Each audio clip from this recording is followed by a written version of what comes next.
Bonjour! Est-ce que vous avez remarqué ce qui se passe à la télé, que parfois les chaînes coupent les films de façon abrupte à la fin, sans générique, sans rien? Et à ce moment-là, je me suis rendu compte que je tombais dans un trou, que je ne savais plus où j'en étais, que j'étais dans un no man's land. Mais peut-être que vous avez vous aussi remarqué la même chose pour vous. Dans cette vidéo, je vais vous raconter ce que ça m'a inspiré et comment j'en ai tiré des pépites de cette expérience spéciale et que vous aussi, vous pourriez en tirer des pépites. Donc, en fait, c'est pas sur toutes les chaînes de télé, bien sûr, heureusement, c'est pas au cinéma. Au cinéma, on a droit au générique complet, mais il y a certaines chaînes de télé, notamment celles qui sont friandes de publicité et qui gèrent leur temps avec des coupures pour ramener de l'argent. Ces chaînes ont tendance à couper vraiment à la fin de la dernière scène et ensuite vous n'avez plus qu'un bandeau, éventuellement avec 2-3 noms qui s'affichent pendant quelques secondes et ça passe déjà à la publicité ou à l'émission suivante ou autre chose. Et je me rappelle que la première fois que je suis tombée sur un film comme ça à la fin, je ne savais plus où j'en étais. Je me dis attends, c'est la fin du film, c'est pas la fin du film, pourquoi maintenant, est-ce que c'est encore une pub, c'est quoi ce truc? Et je ne savais plus où j'en étais et je me sentais vraiment mal à l'aise, comme si on m'avait volé la fin du film. J'étais frustrée, il y avait une partie de moi qui était rebelle, qui disait mais c'est quoi là, on m'arnaque, moi je veux voir le générique encore. Et j'étais vraiment mal à l'aise. Et je me suis demandé, mais qu'est-ce qui fait que j'ai ce besoin de générique? Pourquoi j'ai cette frustration? Qu'est-ce qui me plaît dans un générique de fin? Qu'est-ce que ça m'apporte? Et j'ai vraiment trouvé aussi, par surprise, des similarités entre ce générique de fin et ce qui se passe quand on est à la fin d'une séance d'accompagnement, qu'on vient de passer 1 heure avec un coach ou un thérapeute, qu'on a vu, on a vécu certaines choses, notre petit film intérieur, notre petit film d'accompagnement, et la séance se termine. J'ai trouvé certaines similarités qui m'ont fait penser aussi au rôle que peuvent jouer les cartes Vitamo à la fin d'un accompagnement. Et ce que je me suis demandé, c'est qu'est-ce qui se passe? Parce qu'en fait, s'il y a un générique de fin à la fin d'un film, c'est qu'il y a aussi une raison. Donc, bon, bien entendu, il y a tout ce qui est gratitude, remerciement, que toutes les personnes qui ont participé et leur nom qui s'affiche. Donc ça, je trouve, c'est également, c'est une belle chose aussi, et c'est important de pouvoir remercier tous les gens qui sont là, que toutes les personnes qui ont contribué à ce film puissent être prises en compte. Et puis, il y a aussi d'autres choses, parce que quand un réalisateur fait un film, il a un message à faire passer. C'est un peu comme tous ces artistes, qu'ils soient peintres, chanteurs ou autres. Très souvent, ces personnes ont un message qu'ils veulent faire passer, ils veulent nous faire réagir, ils veulent nous faire prendre conscience de quelque chose. Bien entendu, quand je pense à ça, je pense pas forcément aux blockbusters américains, mais je pense à des films beaucoup plus porteurs. Je pense par exemple il y a un film qui m'a beaucoup marqué, que j'ai vu dans mon adolescence, qui s'appelle Cry Freedom, qui se passe en Afrique du Sud. Si on pense par exemple à un film comme Le Grand Bleu, qui a eu beaucoup de succès, mais qui véhicule beaucoup de choses, beaucoup d'émotions, ou alors E.T., des films qui ont touché des générations entières. Et dans ces films, les réalisateurs, forcément, ils ont quelque chose à faire passer. Ils ont un message qui nous touche, qui fait que on est ému par ce film. Il se passe quelque chose en nous quand on voit ce film. Et je pense les réalisateurs, ils ne veulent pas seulement nous toucher, ils veulent nous toucher pour nous faire passer un message.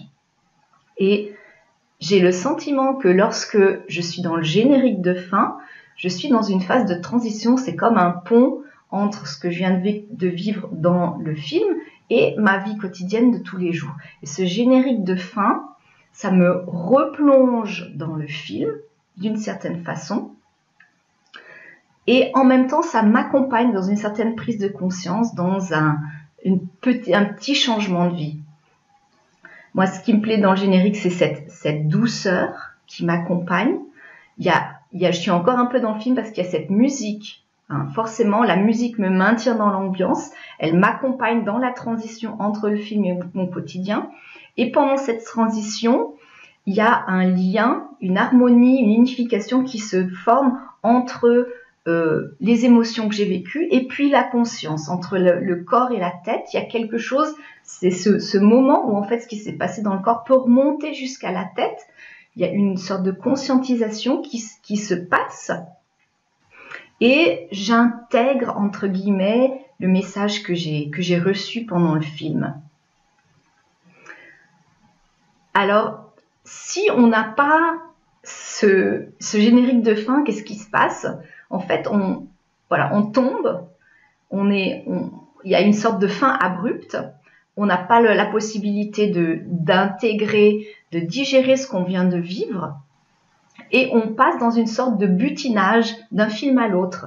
Moi, j'ai vraiment l'impression qu'il y a une sorte de frustration qu'on vit à la fin du film, et qu'on se dit, j'en ai pas eu assez, j'ai pas vraiment eu ce que je recherchais, il y a quelque chose que j'ai pas eu, et on a envie de passer au prochain film pour avoir de nouveau ce kick émotionnel, parce qu'il nous manque l'intégration du kick émotionnel.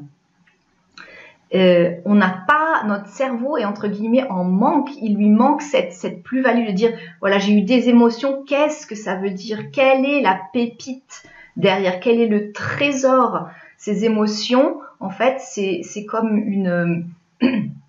un phare, un projecteur mis sur notre trésor intérieur, sur quelque chose de vivant en nous, puisque c'est les émotions du film. Le film a réveillé des émotions qui sont quelque chose qui est en nous et qui est devenu vivant grâce au film. On a eu ce coup de projecteur et maintenant le cerveau il se dit « Oh, mais qu'est-ce que j'ai vu là? Qu'est-ce que ça veut dire? Qu'est-ce que c'est ?» Et par là, je vois pas mal la similitude avec une séance d'accompagnement où on a vécu, on a découvert quelque chose qui se passait à l'intérieur de nous, on a dépassé des croyances limitantes. Ah, mais oui, vraiment, on a découvert quelque chose et il y a quelque chose qui demande à être intégré, qui veut être cultivé, qui veut rentrer dans notre vie, que ce soit pas seulement une éclaboussure de quelques secondes, mais quelque chose qui veut vraiment rester, qui veut devenir une partie de notre vie. Et dans cette configuration, je vois vraiment que si on arrive à passer de cette pépite émotionnelle à la conscientisation, on va pouvoir en retirer des choses vraiment de grande valeur. On va pouvoir mieux se connaître, mieux connaître sa vie intérieure, ses émotions. On va pouvoir en tirer plus de clarté sur nos valeurs, sur ce qui est important pour nous, ce que le film a réveillé en nous. Et puis, ça va être aussi l'occasion peut-être de prendre un petit peu de perspective sur peut-être le gap, cette différence qu'il y a entre ce qu'on vient de découvrir et ce qu'on vit vraiment au quotidien. Peut-être une mini remise en cause, peut-être un petit réajustement dans la façon dont on vit notre vie au quotidien. On va régler un petit peu, fine-tuning, ce GPS intérieur qu'on a et qui nous guide sur notre chemin de vie.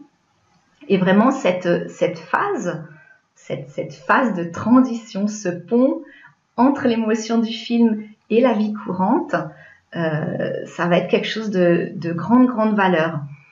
Parfois, quand on va avec un film, on va peut-être garder le ticket d'entrée, on va revoir l'affiche du film, peut-être on va prendre le poster qu'on a vu au cinéma, on va voir des interviews avec les acteurs, il va y avoir des éléments qui vont nous rappeler ce film et ses émotions fortes, hein. Peut-être fortuitement, mais c'est des choses qu'on peut rencontrer, qui vont nous aider à nous reconnecter. Mais dans une séance d'accompagnement, on n'a pas forcément ces petites choses qui viennent nous rappeler ensuite dans notre vie courante de la pépite qu'on a découverte pendant la séance d'accompagnement. C'est pour ça que je pense que vraiment quand que ce soit le tilt qu'on a eu pendant un film ou le tilt qu'on a eu pendant une séance d'accompagnement, le fait d'intégrer et de conscientiser, ça va nous apporter beaucoup.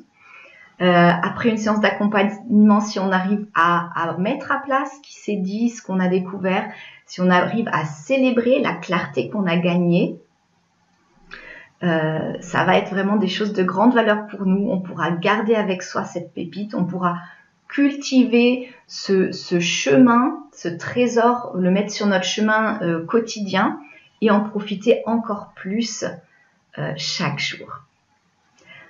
Alors si vous aussi vous avez peut-être tout récemment vécu un tilt dans un film ou vécu un tilt dans une séance d'accompagnement, je vous propose de faire avec moi une petite session gratuite Vitamo pour qu'on voit ensemble comment vous pouvez créer ce pont entre votre tilt, entre votre émotion forte et puis ce mini changement de vie, ces mini ajustements pour aller vers une vie qui vous ressemble davantage.